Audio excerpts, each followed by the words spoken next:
말씀을 선포합니다. 그동안에 8년 동안 변함없이 신실하게 붙잡아 주셨고 그 신실함 안에서 이렇게 사랑하게 해주시고 하나님의 그 신실함으로 이 강대상을 또 이렇게 지키게 해주신 은혜에 감사드립니다. 아멘. 오늘 그 언약궤 하나님께서 항상 앉아있는 그 보좌의 영광을 각자 우리 성도들에게 옮겨줍니다. 옮김을 받고 항상 있는 곳이 언약궤의 영광이 나타나도록 도와주시고 매월 10월부터는 첫째 주 참으로 우리 이영근 목사님 부부의 집에서 예배를 드리고자 합니다. 그쪽으로 하나님의 언약궤를 옮기고자 하여 오늘 언약궤와 영광에 관한 말씀을 선택하였사오니 잘 제 입술과 영을 주관하사 능히 하나님 말씀 선포하는 데 부족함이 없도록 도와주실 줄 믿고 감사드리며 예수님 받들어 기도하옵나이다. 언약궤라고 했습니다. 언약궤는 지성소 안에 들어있는 것이고 지성소 안에는 대제사장이 1년에 딱 한 번밖에 못 들어가요. 다른 사람 들어가면 무조건 죽여버립니다. 지성소 다른 사람 대제사장이 아닌 다른 사람 들어갔다면 하나님 무조건 죽여버려. 그 정도로 거룩한 곳이 지성소고 지성소에도 가장 거룩한 것이 언약궤고 언약궤는 또 하나님의 발판이고 보좌이면서 그 위에 시음자라 해가지고 천사 둘이 이렇게 날개를 서로 대고 있어요. 그 자리에 앉아요. 그러면 그 바로 밑에가 언약궤잖아. 언약궤 위에 천사 둘이 있으니까 밑에가 언약궤잖아. 그럼 그 언약궤 발을 받고 있는 거예요. 그럼 언약궤는 뭐가 있냐? 모세의 십계명, 모세에게 하나님이 주신 십계명 돌판 2개가 들어있다 이 말이에요. 처음에는 거기에 십계명 돌판 2개뿐만 아니라 뭐가 있었어? 또 2가지가 또 있었어. 아론의 쌍난 지팡이. 또 하나는 뭐야? 만나 항아리가 있었지. 근데 이게 솔로몬의 성전을 지었죠. 지금 솔로몬이 어마어마하게. 그리고 언약궤를 이제 옮기는 거예요. 옮길 때 이때 언약궤 속에는 만나 항아리와 쌍난 지팡이가 없어요. 없고 돌판만 십계명 2개가 들어있는 겁니다. 이해가 가요? 그게 어마어마하게 중요하기 때문에 그것만큼은 하나님이 직접 자기가 써서 준 돌판이에요. 십계명을. 그 위에 앉아있는 거예요. 하나님이. 이게 구약시대에 하나님이 늘 앉아있는 장소야. 이 자리가. 이거를 오늘 마지막 설교를 통해 여러분에게 옮겨드립니다. 아시겠어요? 언약궤가 여러분 이제 마음속에 들어갔습니다. 아시겠어요? 그 자리에 하나님이 앉아 계십니다. 여기서 말하는 하나님은 이제 성령 하나님으로서 존재하는 거예요. 성령 하나님이 언약궤 위에 지금 앉아 계십니다. 그리고 각 가정으로 언약궤를 지금 옮겨드립니다. 아시겠어요? 하나님이 옮겨드리게 해줘요. 각 가정으로 언약궤가 갑니다. 꼭 이 자리에만 언약궤가 있는 게 아니라 이제 오늘 이후로는 여러분은 가정에 언약궤가 비치가 되고 거기에 좌정하고 하나님이 계신다는 걸 믿기 바랍니다. 그리고 10월부터는 초에 첫 주일은 우리 11시에 이영근 목사님 집에서 내가 예배를 드리고자 하니 여러분 다른 교회를 가든 가정에서 예배를 드리든 그날만은 서로 같이 만나기 바랍니다. 아시겠어요? 만나기를 축원드립니다. 예를 제 설교를 한 번씩 듣기 바랍니다. 그 언약궤가 이제는 첫째 주일은 언약궤가 있는 여러분 몸이 언약궤가 있는 가정으로 가는 거예요. 그러니까 이영근 목사 부부 집이 이제 언약궤가 거기에 좌정하고 있다는 거 알고 가장 거룩하고 성스럽게 예배드리기를 간절히 축원드립니다. 열왕기상 8장 1절 이에 솔로몬이 여호와의 언약궤를 다윗성 곧 시온에서 메어 올리고자 해요. 여기에 아버지가 세웠던 다윗성이 이 시온산에 있었어요. 거기에 언약궤가 있었고 그것을 내어 올리고자 하여 이스라엘 장로와 모든 지파의 우두머리 곧 이스라엘 자손의 12지파의 족장들을 예루살렘에 있는 자기에게를 다 불러 모인 거예요. 다 모여라. 저 시온산에 있는 다윗성에 언약궤를 지금 성전을 지었으니 이리 옮겨야겠다 이거예요. 그럼 옮기기 전에 언약궤에 대해서 자세히 우리는 알아볼 필요가 있다. 아시겠습니까? 예? 아무런 의문이나 의심 없이 그것은 그들이 지금까지 사람들이 모여 살아계신 하나님께 드린 예배 중 가장 어마어마하고 등골이 오싹한 전율이 느껴질 아마 예배였을 것이다. 이렇게 알고 들어갑니다. 역대하의 5장에 보면은 그게 자세히 묘사가 되어 있는데 역대하 5장을 잘 읽어보세요. 그 장면을 한번 상상합니다. 일주일 내내 온 이스라엘 백성이 시온산 꼭대기에 있는 하나님의 성전에 일주일 내내 모여 있었습니다. 그래가지고 예식이 절정에 이르렀을 때 솔로몬 왕이 영광스럽게 거기에 등장을 하고 또 그와 함께 백성의 지도자도 등장을 했다는 겁니다. 백성들이 지켜보고 있었을 때 수백 수천 명의 제사장들이 성전에서 줄지어 나옵니다. 이들은 성소에 있는 거대한 연못이라는 못이에요. 못 바다 곧 정결을 위한 바다에서 몸을 씻고 세마포를 입음으로써 하나님께 정결한 예배를 드리기 위해 스스로 몸을 정결케 하는 장면이 나옵니다. 이 제사장들은 대부분 레위지파 성가대에서, 성가대는 다 레위지파에 거기에 성가대가 있었어요. 노래하는 자들이 있었어요. 또 다른 이들은 악기 연주하는 자들이 있었어요. 그들은 120개의 나팔은 물론 기파와 수금과 재금을 들고 성전 밖에 서 있었습니다. 이는 살아계신 하나님의 관현악단이 되는 겁니다. 오늘날 말하면 오케스트라예요. 이 호화찬양은 예배의 중심에는 그토록 많은 찬양을 받기에 합당하신 유일한 분 곧 살아계신 하나님의 생생한 임재가 있었다는 겁니다. 언약궤가 하나님의 집으로 돌아오고 있었어요. 드디어 그 궤가 다윗성에서부터 새로 지은 성전으로 도착함으로써 성전은 솔로몬이 바라던 바로 그곳이 된 겁니다. 즉 단지 아름다운 건물이 아니라, 건물만 아름다운 게 아니라 그의 백성의 예배의 중심지로서 참되시고 살아계신 하나님의 지상 거처가 됐고 이제 드디어 제1 성전 시대가 시작이 되는 겁니다. 첫째, 하나님은 모든 사람의 찬양을 받기에 합당하시다는 걸 믿기 바랍니다.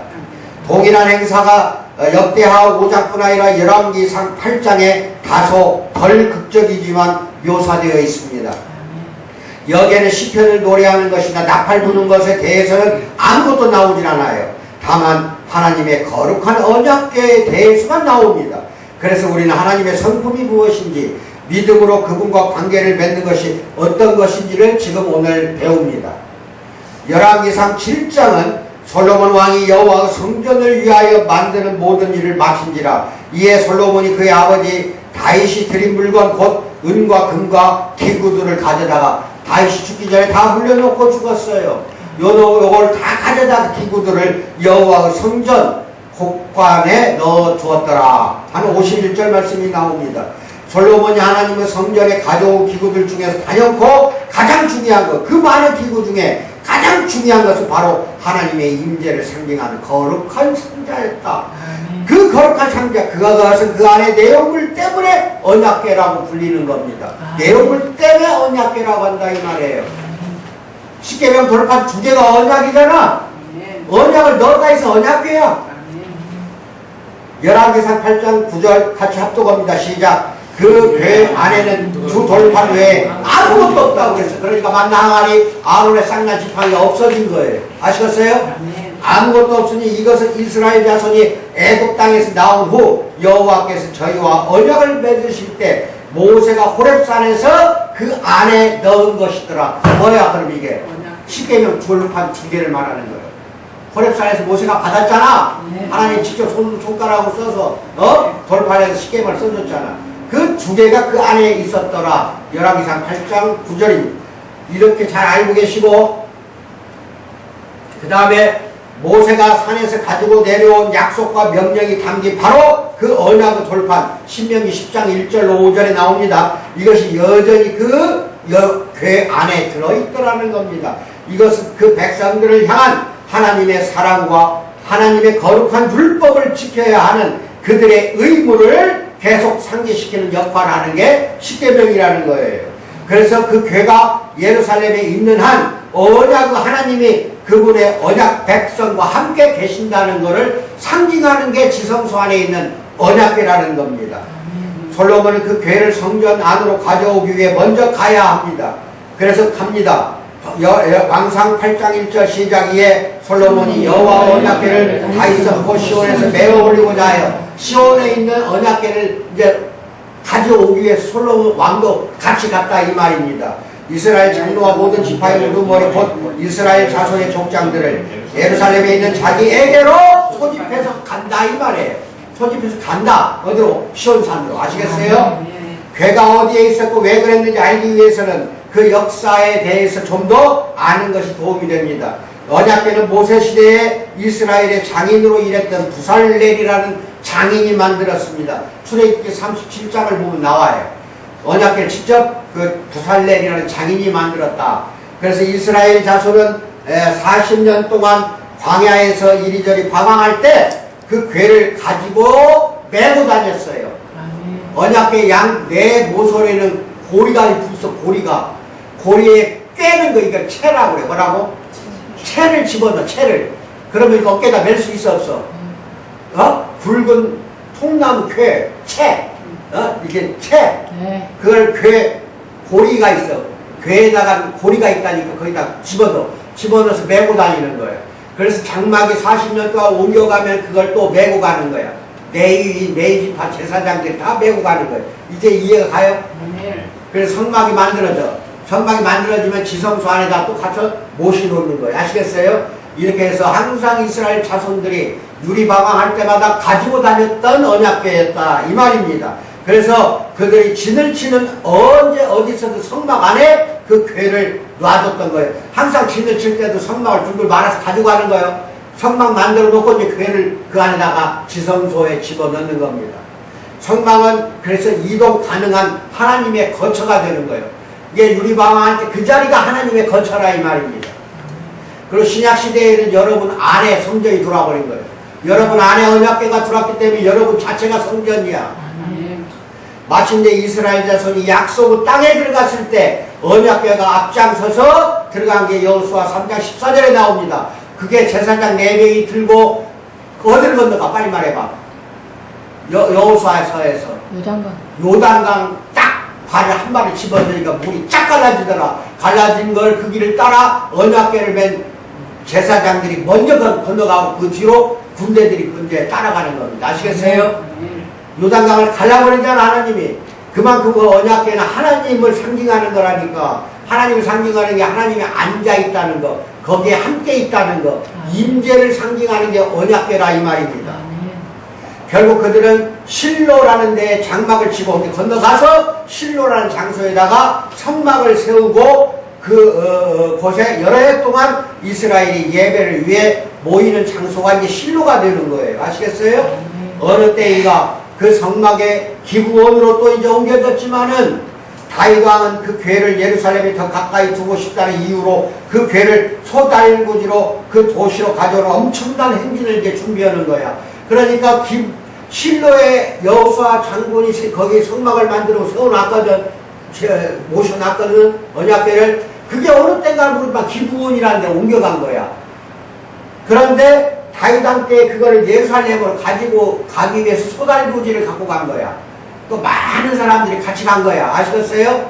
그래가지고 언약궤는 이제 소달구지에 실었네. 소달구지가 뭔 줄 알아? 네.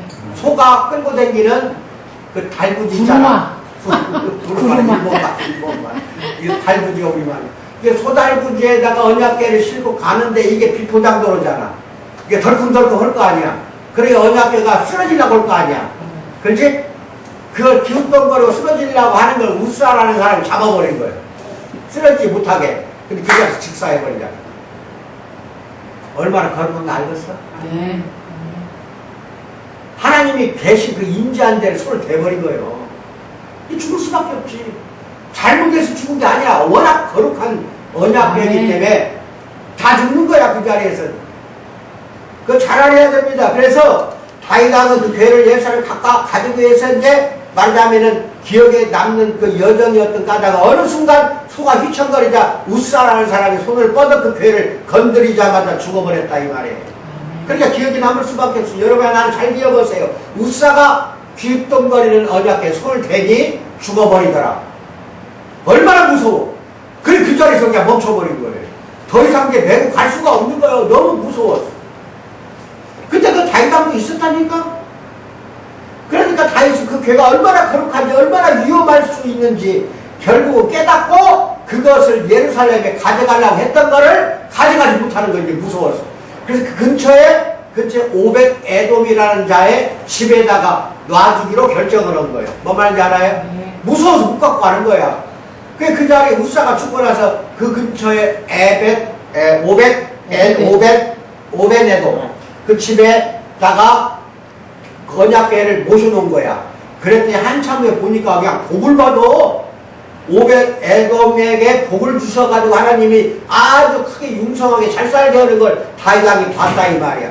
그래서 결국 왕은 크게 기뻐하는 거야. 복을 주는 거 보고 그 괴를 예루살렘으로 가져오기로 결정을 한 것이 사무엘하 6장에 나옵니다. 그래서 그 괴가 오벳 에돔의 집에 복을 주셨던 것처럼 다윗은 그 괴가 예루살렘에 있는 그의 집에 복을 주기를 원했던 거야. 그래서 다시 가져오는 거예요. 뭔 말인지 알아요? 네. 무서워서 갖다 놨는데 그 오벳 에돔의 집을 복을 주어버리니까 다시 가져와라. 내 집에 복을 받고 싶다 이거야. 다윗 왕이. 그래서 솔로몬이 성전을 지었을 때 언약궤는 이미 예루살렘에 있었어요. 어디가 있었다고요? 예루살렘. 예루살렘에. 그 누가 갖다 놨카디? 아버지 다윗이 예루살렘에 갖다 놓은 그 장소에. 예? 그래서 그러나 그 괴는 성전 산에 있지 않고 더 낮은 어딘가 다윗이 정해둔 장막 안에 있었다는 게 사무엘상 사무엘하 6장 17절에 나옵니다. 역대하 그 다음 1장 4절 잘 찾아봐요. 실제로 솔로몬은 유명한 꿈을 꾸고 밤에 꿈꾸고 하나님으로부터 고귀한 지혜의 선물을 받았죠. 꿈꿀 때 너 소원을 말하라. 지혜를 달라 하니까 선물을 받았잖아. 그 밤에 교회 앞에서 이제 희생제사를 드린 거야. 이 교회 앞에서. 아시겠어요? 그때는 성전을 짓기 전이니까. 여기까지 역사를 잘 알겠습니다. 언약 교회에 대한 역사. 이제 그 교회를 산 위로 이제 가져올 때가 됐어. 왜? 성전은 산 위에 있거든. 거기까지 이제 옮겨야 돼요. 잘 들어야 돼, 이제. 얼마나 거룩한가를 잘 들어요. 그러니까 여러분이 성전이니까 거룩해 한다는 말이 그 말이고, 그 다음에 이제 하루에, 한 달에 한 번이 됐든 몇 번이 됐든 우리가 나를 중심으로 예배드린 그 장소에 이제 언약궤가 거룩한 궤가 존재한다는 걸 믿기 바랍니다. 아시겠어요? 그래서 그래가지고 그 궤를 이제 가져올 때가 됐는데, 그래서 솔로몬 왕은 예배를 위해 모든 백성을 이제 소집원에 불러 이로부터 우리는 하나님의 모든 사람의 찬양을 받기에 합당하신 분이라는 것을 이제부터는 알게 됩니다. 아시겠습니까? 예, 그래서 거기에 보면은 열왕기상 8장 2절로 4절 합독합니다. 시작. 이스라엘 모든 사람이 다 에단 2월 곧 7째 달 절기에 솔로몬 왕에게 모이고 이스라엘 장로들이 다 이름에 제사장들이 궤를 매니라. 아까 채를 맨다는 거잖아. 채를 꿰가지고 궤를 매니라. 여호와의 궤와 회막과 성막 안에 모든 거룩한 기구들을 메고 올라가되 성전이 만들어 놓은 데가 높은 데니까 올라가되 제사장과 레위 사람이 그것을 메고 올라가더라 하는 게 나옵니다. 이 축제의 시기는 깊은 의미가 있는 것으로 보입니다. 솔로몬은 8째 달에 하나님을 위한 집을 짓는 일을 끝마쳤다 하는 거 7년간 공사를 했다고 했지. 봄에 시작해서 7년 후에 가을에 끝난 거예요. 아시겠어요? 그런데 궤는 7째 달에 가지고 온 겁니다. 이것은 아마도 성전이 완성되기 직전에 완성되기 직전 혹은 11달 이후에 성전 봉헌이 있었던 것으로 보인다 하는 것도 알고 계시기 바랍니다. 11달 이후라면 적절한 기념 행사를 계획하기에 충분한 시간이 되었을 것입니다. 기념 행사는 그 해의 7째 달에 있었던 것으로 봐서 초막절과 겹치도록 일정을 잡은 거야. 초막절과 이 일정이 상징하는 바를 이스라엘의 모든 사람이 알았을 거예요. 초막절이 굉장히 중요합니다. 이스라엘 백성이 40년 유리방황하던 광야에 장막을 짓고 초막을 짓고 살던 걸 기억해서 초막절을 만든 거예요. 그래서 그 기간에는 백성들이 광야에서 방황하던 동안 그들에게 신실하셨던 하나님, 우리가 신실한 게 아니라 누가 신실해? 하나님을 기억하는 일환으로 장막과 다른 임시 대피처에 살았기 때문에 그날을 기억해서 오늘날도 초막절을 지내고 있어. 오늘날도. 아시겠어요? 그러나 이제 그들이 방황하던 시기는 끝났고 그들에게는 영구적으로 살 곳이 있었으므로 하나님 역시 거처를 가지실 때가 된 거예요. 그래서 성막은 광야에서는 적당했지만 이제 하나님이 약속하신 대로 집으로 돌아와서 성전을 세웠잖아. 그 땅에서 그분의 백성들과 함께 사실 때가 이제는 드디어 된 겁니다. 하나님이 집으로 돌아오시는 이 일을 위해서는 왕을 비롯해 이스라엘 모든 사람이 참석을 해야 돼. 그래서 솔로몬은 하나님의 백성들에게 영적 리더십을 발휘했던 이스라엘의 장로들을 불러 모읍니다. 그런 다음 그는 모든 가정의 아버지들은 물론 이스라엘 여러 지파의 지도자들 다 불러 소환을 합니다.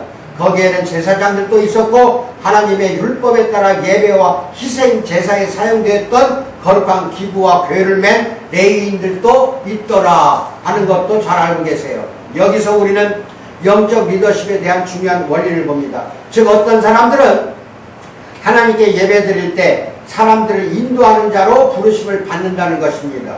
오늘날 이는 교회 장로들의 책임 가운데 하나예요. 그들의 영적 권위가 맨 먼저 행사되는 경우는 그들이 인생의 주된 목적, 곧 하나님을 영화롭게 하고 영원토록 그를 즐거워하는 일을 실행할 때 이게 장로의 역할이에요. 잘 기억해요? 그때다라는 겁니다. 그래서 장로들이 사적으로나 공적으로나 하나님께 예배드릴 때 그들은 다른 백성들에게도 하나님께 예배드리려는 마음을 불어 넣어주는 역할을 한다 이겁니다. 백성들은 존경하는 사람들이 예수 그리스도의 복음에 사로잡혀 성령의 임재 속에서 기뻐 감동하는 것을 볼 때 그들도 함께 하나님을 예배하는 대로 마음이 이제 끌리는 겁니다. 때로는 강인한 남자가 없이 주로 여자들이 인도하는 교회들이 있기는 하지만 일반적으로는 남자들이 하나님께 예배드리는 교회에 여자들과 어린이들이 꽉 차 있을 것이라는 겁니다. 이것은 언제나 그분의 백성의 찬양을 위한 하나님의 계획입니다. 찬양을 위해서 여러분이 이 자리에 모였다는 겁니다. 가정에서도 같은 일이 일어납니다. 가정에서는 아버지들이 하나님 앞에서 가정 예배를 책임지세요. 남자가 성경을 통해 말씀하시는 하나님의 음성에 귀 기울이고 기도로 하나님께 말씀드릴 때 그의 마음은 영원한 삶을 향하게 되고 하나님의 은혜로 자녀들이 그를 따를 것입니다. 어찌한다냐?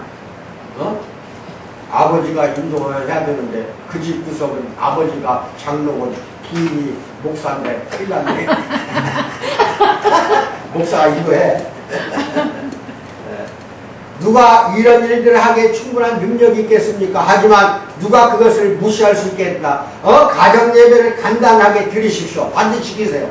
반드시 지켜서 저녁 식사 후에 짧은 성경 구절 한 줄만 읽어도 가정 예배가 됩니다. 또 잘하는 찬송 4절까지 할 것도 없어요. 1절만 불러도 예배가 됩니다. 잠들 때 아내와 함께 기도하십시오. 남자가 살면서 다른 무엇을 하든 하나님께 예배드리는 일에 솔선수범해야 됩니다. 여러분 오늘 이게 마지막 예배되는데 내가 부탁하는 건 이거예요. 아시겠어요? 예, 이스라엘은 솔로몬 치하에서 이런 리더십을 맡기겠습니다. 이것은 놀라운 결과를 가져왔습니다. 2절에 따르고 뭐라고 나옵니까? 이스라엘 모든 사람이 하나님께 예배드리기 위해서 모였다고 나옵니다. 또 그러나 5절로 건너뛰면 뭐라고 나오냐? 여자들과 아이들도 포함을 시켜요. 2절에는 여자와 아이들이 없어. 5절에 가서 여자와 아이들도 포함을 시키는데 5절에는 이스라엘의 모든 사람이라고 안 하고 이스라엘 회중이라고 되어 있어요. 이거 어마어마하다는 거야. 어린아이까지 회중이라고 마땅히 그렇게 해야 되는 겁니다. 예배라는 건 어린아이까지 다 참석을 해야 돼요. 하나님은 모든 사람의 찬양을 받기에 합당하시기 때문에 그렇다는 겁니다. 그분은 온 우주의 창조주시고 모든 은혜의 주님이시고 그러므로 모든 사람이 그분을 찬양해야 됩니다. 남자와 여자, 젊은이와 늙은이, 부자와 가난한 자, 내국인과 외국인 모두 그분을 찬양해야 됩니다. 하나님을 찬양하지 않아도 되는 사람 이 세상에 아무도 없어. 하나도 없어. 우리 역시 하나님을 찬양해야 합니다. 솔로몬 시대에 하나님은 언약궤의 임재에 계셨어요. 지금은 그분의 아들의 인격 안에서 또 그분의 영의 능력 안에서 우리와 함께 계신다는 걸 믿기 바랍니다. 예수님은 두세 사람이 그분의 이름으로 모일 때면 언제든지 그곳에서 그들과 함께 계시겠다고 마태복음 18장 20절에서 말씀하십니다. 그러므로 우리는 예배 드릴 때마다 언약궤보다 더 놀라운 곧 하나님의 임재 자체를 경험하는 거야. 2명 이상만 되면 내가 그 자리에 있겠다고 했어. 그런데 여기는 2명이 넘잖아. 그럼 이 자리에 예수님이 성령으로 존재해야 하네. 빨리 말해봐. 성령으로 존재하고 있어. 공예배, 이게 이제 보통 주일 예배 같은 거야. 수요 예배 이런 거. 공예배가 우리에게 그렇게 최우선 순위가 되어야 할 이유가 여가 있는 겁니다. 그래서 한 달에 한 번만이라도 우리 해야 된다는 이유가 거가 있는 거예요. 솔로몬이 산꼭대기로 이스라엘 민족을 불러보았듯이 우리 역시 살아계신 하나님과 만나도록 초대받습니다. 모든 사람이 그 부르심에 응답하여 마지막 시편의 마무리 구절에 주어진 명령에 순종하며 그분을 찬양해야 합니다. 시편 150편 6절 시작. 호흡이 있는 자마다 여호와를 찬양할지어다. 할렐루야. 아멘. 아시겠습니까? 예. 두 번째, 하나님은 모든 희생제사를 요구하십니다. 모든 사람은 찬양을 받게 합당하신 하나님은 또한 모든 희생제사를 요구하신다는 겁니다. 우리는 괴가 성전산에 올라왔을 때 사람들이 들인 셀 수 없이 많은 제물에서 깜짝 놀랍니다. 이제 잘 들으세요. 솔로몬은 왕과 솔로몬 왕과 그 앞에 모인 이스라엘 회중이 그와 함께 그 괴 앞에 있어서 양과 소로 제사를 지냈으니 그 수가 많아서 기록할 수도 없고 셀 수도 없다고 나와요. 얼마만큼 동물로 희생자사를 많이 지냈는지 몰라요. 이는 다윗이 처음 예루살렘에 괴를 가져서 이때는 더 그래. 잘 들어. 다윗이 처음에 예루살렘에 괴를 가져옵니다. 있었던 일을 연상해 보세요. 사무엘하 6장 13절 시작. 여호와 괴를 맨 사람들이 6걸음을 가매 다윗이 소와 살찐 송아지로 제사를 지내고. 그거 정말 대단한 거야. 오벤에돔은 집에서 예루살렘으로 언약궤를 메고 오는데 상당한 거리일 거 아니에요. 뭐 100m, 200m가 아니야 이거는. 근데 하나, 둘, 셋, 넷, 다섯, 여섯 그럼 괴를 내려놓고 소 잡고 양 잡고 피를 흘려. 그리고 제사를 지내.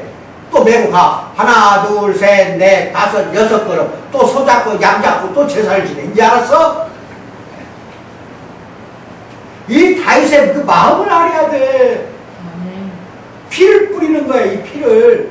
이게 오늘날 예수님을 상징하는 거 잘 들어야 돼. 6걸음마다 제사를 지내면서 왔다니까, 가져왔다니까. 예루살렘까지. 예? 얼마나 느린 걸음이야. 빨리 온 것도 아니야, 이거는. 거룩한 행렬에 이끄는 제사장들은 6걸음마다 멈춰 괴를 내려놓고 또 다른 피의 제사를 드렸다, 이 말이야. 피를 흘려야 돼. 솔로몬도 비슷하게 했어요. 그는 6걸음마다 제사를 드렸던 솔로몬은 드리지 아니했던 그와 그의 백성들은 아주 많은 희생제사를 드려서 백성들은 그 수를 셀 수가 기록할 수가 없을 지경이었다고 나온다니까. 솔로몬도 마찬가지야. 그래서 여러분 잘 알고 계시기 바랍니다. 수많은 계산과 숫자가 나오는 책에서 이것은 이상해 보일지 모르지만 솔로몬은 셀 수 없을 정도로 많은 희생제사를 드렸습니다. 이것은 이런 희생제사는 하나님께 감사함으로 드렸고 또 속죄의 의미로 드렸을 것입니다. 이것은 마땅한 일이다 이거예요. 오늘날 드리는 이 공예배가 그때 당시에 희생제사입니다. 이제 아시겠어요? 아멘. 예수님이 단번에 한 칼에 피를 흘림으로써 이 여러 번 하는 제사를 없애버린 겁니다. 왜? 예수님 자신이 희생제사가 됐기 때문에. 예수님 자신이 희생제사가. 그래서 오늘날 여러분들은 이렇게 피를 흘린 제사를 안 지내도 된다는 거예요. 근데 구약시대는 괴를 메고 6걸음 갈 때마다 소 양을 잡았다니까. 수만 마리야. 그러면은 백성들은 하나님의 임재 가운데 있었습니다. 언약궤가 그것을 상징하는 거야. 거룩하지 않은 백성이 거룩하신 하나님의 임재 가운데 반드시 서기 위해서는 속죄가 반드시 행해져야 돼. 뭐가? 그때 당시 속죄를 무조건 소와 양을 잡아야 속죄를 받는 거예요. 왜? 나를 죽이는 대신에 내 죄를 소와 양에다가 집어넣어 버리거든. 제사장이 집어넣어서 죽이는 거거든. 이제 알았어요? 집어넣어 죽이는 거. 신약시대 예수님이 그걸 감당한 거라 이 말이에요. 우리 죄가 예수님 속으로 들어간 거야. 그래야 예수님이 십자가에 매달려 돌아가심으로 우리는 의롭다 함을 받고 구원을 받게 된 걸 믿기 바랍니다. 그래서 이 죄값은 피로 지불돼야 되고 반드시 피가 있어야 하나님이 용서를 한다니까. 반드시 피를 봐야 돼. 하나님은 우리 죄 지은 것을. 구약 시대에는 그 대신 죽일 수도 없으니까 동물이 우리 대신 죽은 거야. 피를 흘려야 돼. 그리고 신약 시대에는 뭐야? 예수님이 그 역할을 한 거, 감당을 한 거야. 아시겠어요? 이 동물들을 하나님이 만드셨으므로 하나님의 것이었고 죽음으로써 그들은 창조주 하나님을 영화롭게 한 겁니다. 동물들 죽음으로써 하나님이 영화롭게 되는 거야. 그럴 자격이 충분하신 하나님만이 그런 값비싼 희생을 우리에게 요구하는 겁니다. 그래서 백성들은 경건한 마음으로 감사하며 하나님 앞에 셀 수 없이 많은 피의 제사를 드렸다는 거. 구약시대 솔로몬 시대 잘 기억하시기 바랍니다. 동물 희생제사는 특히 언약궤 앞에서 드리게 적하고 그랬어요. 왜? 거기 하나님이 좌정하고 있습니까? 언약궤 앞에서 드려야지. 이스라엘이 연례적으로 속죄의 제사를 드리는 곳이 바로 이 언약궤 앞에서입니다. 1년 내내 죄를 속하기 위한 다양한 제물과 여러 감사 제물 등 많은 제물을 드리긴 했지만 한 가지 제물이 더 가장 중요했다는 겁니다. 그것은 언약궤에 피를 뿌리는 속죄의 제사, 즉 속죄제가 가장 중요했다 이거예요. 아시겠어요? 속죄의 제사입니다. 앞에서 설파했듯이 매년 속죄의 날에 대제사장이 하나님의 모든 죄를 위해 속죄의 제사를 대신해서 드렸습니다. 그는 그 희생제물에서 나온 피를 지성소 안으로 가지고 들어간다니까. 언약궤 잘 들어요. 그 피를 지성소 안으로 가지고 와서 그것을 궤의 덮개가 있을 거 아니야. 궤를 덮은 덮개 그 위에 뿌리고 피를 뿌리는 거예요. 그래야 하나님이 용서하는 거예요. 죄값을. 그 궤의 덮개인 속죄소 위 시음자라고 알려진 그 시음자에다가 하나님이 좌정하고 있는 천사의 날개, 금으로 만든 천사의 날개에다 뿌려버린다 이 말입니다. 그것이 레위기 16장, 출애굽기 25장 반드시 읽어봐요. 이것이 하나님의 백성을 위한 화목제가 된 겁니다. 그들은 이것을 통해 죄의 책임을 인정하고 속죄를 위한 값을 치르고 하나님의 진노를 떠나보내는 거예요. 이 모든 걸 통해 하나님의 백성들은 구세주를 맞이할 준비를 할 수가 있었던 거야. 구세주가 누구예요? 예수님을 맞이하는 하나의 모형이에요. 이게 아시겠어요? 수많은 죄인들을 죄 위한 죄값으로 자신의 생명을 바치며 하나님의 죄에 대하여 요구하시는 완벽한 희생제사를 드리기 위해서 앞으로 예수 그리스도가 이 땅에 오시리라는 거를 예표로 하는 게 이게 그림자야. 예수님을 상징하는 거라니까. 구약시대의 속죄제는 알았어요? 그래서 그분은 셀 수 없이 많은 희생제사를 드리는 대신에 단번에 우리의 모든 죄에 대한 값을 치르셨습니다. 예수님은 십자가에서 이 구원의 희생제사를 드렸어. 응? 성경이 말하는 바와 같이 자 히브리서 9장 26절 시작. 이제 자기를 단번에 제물로 드려 죄를 없이 하시려고. 누구 죄를? 우리의 죄를 세상 끝에 나타나셨느니라. 이제 아시겠어요? 이것이 구원의 복음입니다. 이것은 하나님이 요구하시는 희생을 하나님이 치르셨다는 거야. 마틴 루터 말대로 십자가에 예수님이 잡혀서 마구 앞에 못 박혀 죽으실 때 뭐라고 말했어? 하나님이 하나님을 죽였도다. 성부 하나님이 성자 하나님을 죽여버린 거야. 우리의 죄값을 치르기 위해서. 이게 위대한 하나님의 사랑의 이야기고 구원의 이야기라는 거 잘 기억하세요. 그래서 구원의 복음이고 이것은 하나님이 요구하신 희생을 하나님이 치르셨다는 것이고 하나님의 아들 예수님이 우리의 죄값으로 자기 자신을 하나님께 드려버렸다 이 말입니다. 우리의 구원을 위해 더 이상 희생제물은 필요하지 않아요. 십자가를 통해 하나님의 요구가 온전히 충족되었으므로 이제 하나님이 이제 다 만족을 했어. 십자가 때문에 우리 죄에 대해 드려야 하거나 드릴 수 있는 것 이상의 희생제물은 더 이상은 없다는 겁니다. 손잡고 양 잡을 필요가 없다 이거예요. 하나님께 돌려드리는 것은 이제 오로지 찬양의 제사뿐입니다. 아멘을 받아요. 영광의 찬양, 감사의 찬양밖에 없어. 우리는 아시겠어요? 감사의 제사는 솔로몬이 언약궤를 위해 드렸던 제사처럼 셀 수 없는 제사가 돼야 됩니다. 제사를 요구할 권리가 하나님께 있다고 한다면 우리는 마땅히 셀 수 없이 많은 찬양으로 하나님을 노래하고 그분께 셀 수 없이 많은 감사 기도를 드려야 되고 하나님 나라 사역을 위해 셀 수 없이 많은 헌금도 드리고 셀 수 없이 많은 사랑과 자비의 행동으로 하나님을 섬기시는 여러분과 내가 되기를 주님의 이름으로 축원드립니다. 로버트 콜먼이라고 하는 사람이 이런 이야기를 해요. 재밌는 이야기 잘 들어요. 우리가 하나님을 섬길 때 그분이 요구하시는 희생이 어떤 것인지를 보여주는 이야기를 하는데 그것은 한 어린 소년의 이야기. 잘 들어. 이야기로 그 소년에게는 수혈이 필요한 여동생이 있었어. 누가 있었다고? 네, 수혈을 해줘야 여동생이 병을 고칠 수가 있는데 그 여자아이는 단지 그 여자아이가 걸린 질병은 그 똑같은 질병을 고친 사람은 피가 필요해. 그런데 오빠인 그 소년이 2년 전에 견뎌냈던 질병이야. 같은 병에 걸려서 여자 동생이 걸려서 고생하고 있어. 근데 오빠는 나았어. 근데 그 피가 필요한 거예요. 질병에 이제 면역이 돼 있는 혈액이기 때문에. 뭔 말인지 알아요? 그래야 동생을 살릴 수가 있다니까, 여동생을. 의사는 그 여자아이가 회복될 수 있는 유일한 방법은 같은 병을 이겨냈던 다른 누군가로부터 수혈을 받는 것이라고 설명하면서 두 아이는 희귀한 같은 혈액병을 가지고 있었으므로 오빠가 가장 잘 맞는 기증자였던 것이야. 그래서 의사는 오빠한테 뭐라고 했냐? 내 피를 메리에게 주겠니? 동생이 메리야. 내 피를 오빠한테, 어린 오빠한테 메리에게 주겠니? 하고 물었어. 오빠에게. 그러니까 존이라는 오빠는 처음에는 망설였지만 결국 아랫입술 덜덜덜덜 떨는 거야. 이렇게 덜덜덜덜 아랫입술을 떨면서 말했어요. 그러면 동생을 위해서 그렇게 할게요. 잘 들어야 돼. 덜덜덜덜 왜 떨었는가? 무서워서가 아니야. 잘 들어. 이래 창백하고 여인 메리와 원기 왕성하고 건강한 조니 오빠는 휠체어를 타고 병실로 들어갔습니다. 둘 다 아무 말도 하지 않았지만 눈이 마주치자 조니가 활짝 웃었어. 오빠가 활짝 웃었어.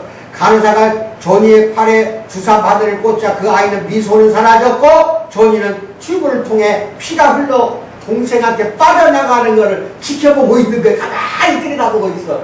그래서 수혈이 거의 끝났을 때 조니는 떨리는 목소리로 정적을 깨면서 뭐라고 말합니까? 그런데 선생님, 저는 언제 죽나요? 뭡니까? 피를 다 뽑아줘서 그렇잖아. 저는 언제 죽나요? 오빠는 그렇게 물어보더라는 겁니다. 자기 피를 다 주는 줄 알았어. 자기 피를 다 주면 자기는 죽잖아. 이게 나는 언제, 왜 안 죽냐 이거야. 나는 언제 죽나요? 피가 다 들어갔으니까. 근데 피가 다 들어간 건 아니야. 그렇죠. 일부만 들어갔는데. 그때야 의사는 왜 조니가 아랫입술을 덜덜덜 떨리면서 망설였는지를, 아이가 피를 주겠다고 승낙했을 때 왜 입술을 떨었는지를 의사는 알게 됐다는 겁니다. 조니는 의사 선생님이 자신의 피를 전부 네 피를 다 달라고 오빠에게 이야기한 걸로 조니는 알아들었던 거야. 네 피를 다 달라고 알아들었어. 그러게 나는 언제 죽나 이렇게 물어보는 거야. 동생을 위해서 피를 주었는데. 그러면서 조니는 여동생에 대한 사랑으로 자기 피를 다 주기로 작정하고, 자기가 몸을 죽이기로 작정하고 누웠던 거예요. 그게 예수님의 마음이야. 뭐라고? 예수님의 그 피로 우리를 다 씻어줬잖아. 예수님의 그 피가 흘리지 않았으면 우리는 의롭게 되지를 못했다 이 말이야. 아멘. 받아? 구원 못 받았다는 거야. 우리는 하나님은 피를 보지 않으면 용서 안 해. 피를 봐야 용서해. 그래서 예수님의 피가 필요한 거였어. 훗날 하나님은 우리가 그분을 섬길 때 우리의 피를 요구할 수도 있어요. 설령 그럴지라도 그분은 마땅히 그러실 만한 자격이 있는 분이야. 맞아. 만약에 훗날 하나님이 우리가 만나고 아가야 이리 와라, 올라오기라고 고생했다, 천국 잘 도착했다. 근데 미안하지만 네 피를 달라 요구하면 어떻게 할 거야? 빨리 말해봐. 너희들 피를 또 달라고 요구하면, 하나님 요구하면 줄 거야, 안 줄 거야? 싫어요, 할 거야? 이 종이 오빠처럼 나 그냥 다 준 줄 알고 그냥 누워버리잖아. 그러니까 언제 나도 줄 거야? 다 줄 거야, 안 줄 거야? 달라고 하면 하나님 피를 요구하면 줘야지. 왜? 마땅히 우리 피를 받을 자격이 있어. 왜? 우리를 만들어줬잖아. 결국 그분의 아들이 우리를 위해 자신의 피를 주셨기 때문에 내 피가 아니라 이제 예수의 피로 채워졌으니까 달라고 예수 피니까 줘버려야지. 여러분 피나 내 피는 우리의 피가 아니에요. 이미 예수의 피로 바꿔진 거야. 교체가 됐기 때문에 우리는 구원받은 거야. 이제 이해가 가요? 그게 구약시대 피의대사야. 속죄에서 그 그룹들의 날개, 천사의 날개에다가 피를 뿌리는 의미를 알겠냐고.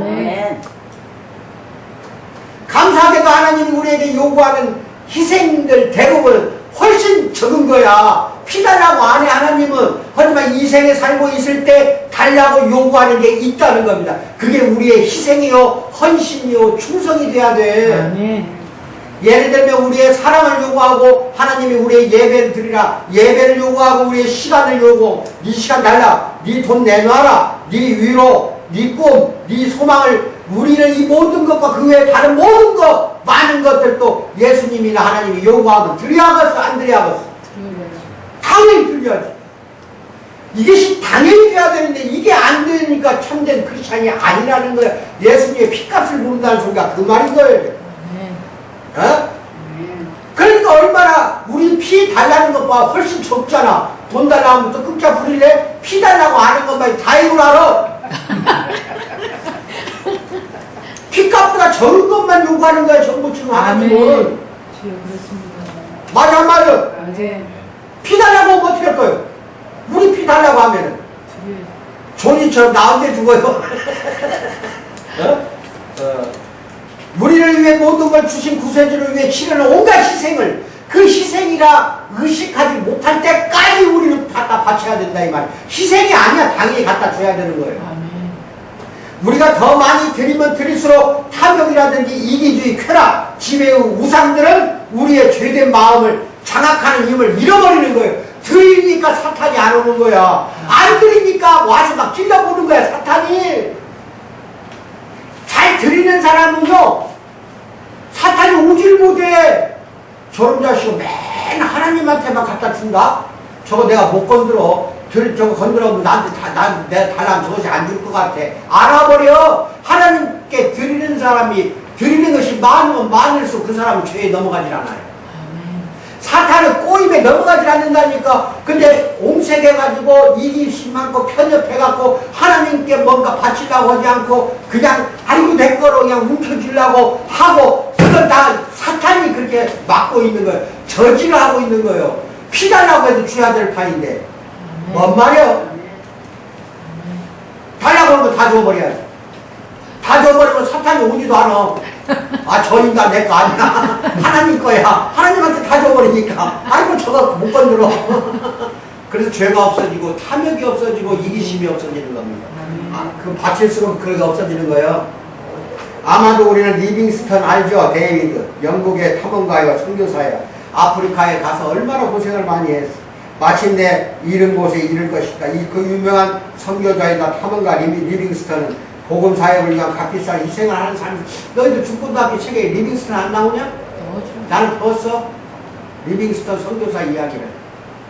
나와 책에 이게 얼마나 유명한 사람이야. 영국 사람이야.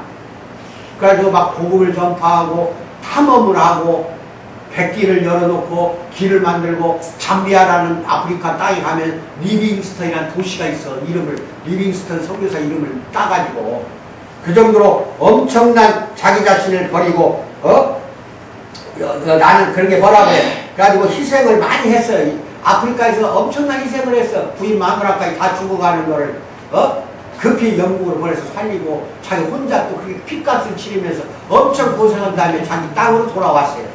영국에 돌아오니까 캠브리지 대학에 모인 청중들에게 한마디 하라 했더니 나는 희생을 한 적이 없습니다. 하늘에 있는 아버지의 보좌를 버리고 우리를 위해 자신을 버리신 예수님이 치른 엄청난 희생을 기억한다면 우리는 희생이라는 말을 하지 마세요. 잃어버리잖아. 얼마만큼 너는 많은 희생을 했냐. 희생이라면 하지 마세요. 예수님 희생에 비한다면 내가 뭔 희생을 했습니까? 잃어버리잖아. 여러분 나는 이 정도 돼야 돼. 당신 만나서 나 엄청나게 고생했다 소리 한 번만 더 해봐. 그냥 입버릇이야 그냥. 나 만나서 고생했대. 나 만나서 고생했어? 고생이 어디가 있어? 8년 동안 성도들 밥 해줘서 고생했어? 고생한 것이 어디가 있어? 희생이란 말 하지 마. 예수님이 우리 위해서 죽은 거 따지면 그게 뭔 희생이냔 말이야. 이 리빙스턴 같은 마음을 가져봐 좀. 희생 하나도 없어. 무슨 말했지? 대답도 못해. 이제 라면 안 해? 행복했어요? 저 찍는 소리. 세 번째, 하나님은 경이로운 거룩함 가운데 아주 거기에 거하신다는 것. 언약궤는 모든 사람의 찬양을 받기에 합당하시고 모든 희생을 요구하시는 하나님의 경이로운 거룩함 가운데 거하심을 보여주기 위한 그러한 것이 언약궤예요. 언약궤의 거룩함은 그 교회 역사에서 분명히 드러납니다. 그래서 쭉 보시기 바랍니다. 아시겠어요? 그리고 이제 여러분이나 나는 그 언약궤가 오늘 이 시간에 이 성전에 있던 언약궤가 이제 문 닫게 되니까 여러분 집으로 보내졌다는 걸 믿으시기 바랍니다. 하나님이 이미 여러분을 여러분보다 먼저 여러분 가정에 여러분 집에다가 언약궤를 보내놨어요. 거기 언약궤가 보내져서 있다는 것은 여러분 가정에 하나님이 임재하는 장소라는 거예요. 왜 언약 그 위에만 앉아 계셨습니까? 하나님이 아셨어요? 이게 이제 여러분 가정이 언약궤입니다. 아시겠죠? 그래서 여러분이 그렇게 또 자주 우리 만나서 예배 또 드리는 그런 걸 기대하고 많이 좀 기도 좀 해줘요. 왜냐하면 앞으로 1, 2년 후에 다시 옵니다. 지금 이걸로 다 끝나는 거 아니에요. 또 미국에 있는 학교도 가서 돌봐줘야 되고 앞으로 할 일이 많아요. 그것이 어느 정도 자리를 잡으면 또 다시 시작할 테니까 그것을 위해서 기도해 주시기 바랍니다. 아시겠죠? 그동안에 여러분 있는 장소가 뭐라고요? 언약궤가 있는 성소라는 거. 이제 아시겠어요? 잘 믿으시고 마지막까지 잘 읽으시기 바랍니다. 아시겠죠? 네. 맨 마지막에 있는 거 그거 꼭 읽으세요. 맨 마지막. 자, 기도하겠습니다. 사랑의 하나님 아버지 참으로 감사합니다.